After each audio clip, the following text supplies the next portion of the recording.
হিসাবের দিন আসছে, এক এক করে সবার আমল হিসাব করা হবে।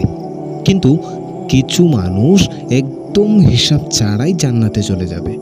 তুমি কি হতে পারবে তাদের মধ্যে একজন? একবার সাহাবারা রাসূলুল্লাহ সাল্লাল্লাহু আলাইহি ওয়াসাল্লামকে জিজ্ঞাসা করেন, ইয়া রাসূলুল্লাহ, এমন কেউ কি আছে যে কোনো হিসাব ছাড়াই জান্নাতে চলে যাবে? রাসূলুল্লাহ সাল্লাল্লাহু আলাইহি ওয়াসাল্লাম বলেন, আমার উম্মতের মধ্য থেকে ৭০,০০০ লোক হিসাব ছাড়াই জান্নাতে চলে যাবে। সাহাবারা জিজ্ঞাসা করেন, তারা কারা যারা বিনা হিসাবে জান্নাতে যাবে?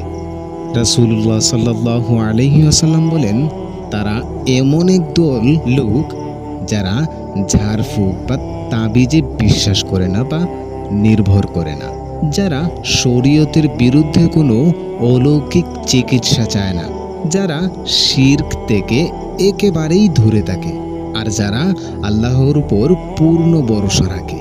এই আমলগুলা বা এই তাওয়াক্কুলগুলো যাদের ভেতরে থাকবে তারাই বিনা হিসেবে জান্নাতে যাবে। রাসূলুল্লাহ সাল্লাল্লাহু আলাইহি ওয়াসাল্লাম বলেন, যে ব্যক্তি তাওয়াক্কুল করে তার জন্য আল্লাহ সন্তুষ্ট হন। আজকে আমরা নামাজ পড়ি, দোয়া করি, কিন্তু বিপদে পড়লে চিকিৎসা বাদ দিয়ে আমরা পীর ধরতে শুরু করি, তাবিজ খুঁজি। এগুলো তাওয়াক্কুল না, বরং এগুলা আকীদার দুর্বলতা।